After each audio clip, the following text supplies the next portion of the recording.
कांदिवलीमधून आहे। कांदिवली पश्चिम मध्ये कपोल शाळेजवळ घरगुती गॅस सिलेंडरसाठी लांबच लांब रांगा लागलेल्या आहेत। गॅस बुकिंगचा ओटीपी आल्यानंतरही ग्राहक रांगेत उभे आहेत। कालही कांदिवलीमध्ये गॅस सिलेंडरसाठी या रांगा होत्या आणि आज देखील इथं भली मोठी रांग लागलेली आहे। ही दोन दृश्य कालची दृश्य आपण पहिली बघतोय। काल देखील गॅस सिलेंडरसाठी मोठ्या रांगा लागल्या होत्या आणि आज देखील तसंच काहीसं चित्र आहे। कांदिवलीमध्ये सिलेंडरसाठी ग्राहक आजही रांगेमध्ये उभे आहेत।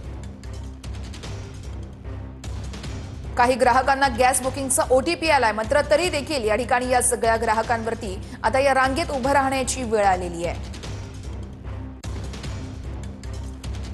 तर मुंबई कांदिवलीमध्ये तर ठाण्यामध्ये मुरबाड या ठिकाणी सिलेंडरसाठी रांग लागली आहे। तसेच नवी मुंबईमध्ये सानपाड्यात देखील सिलेंडरसाठी रांग लागलेली आहे। आपण बघतोय राज्यात अनेक ठिकाणी असंच काहीसं चित्र बघायला मिळतंय। ही तीन दृश्य आहेत मुंबई, ठाणे आणि नवी मुंबईतील। कांदिवलीमध्ये देखील आज सिलेंडरसाठी रांगा लागल्या, तर तिकडे ठाण्यामध्येही असं चित्र आहे।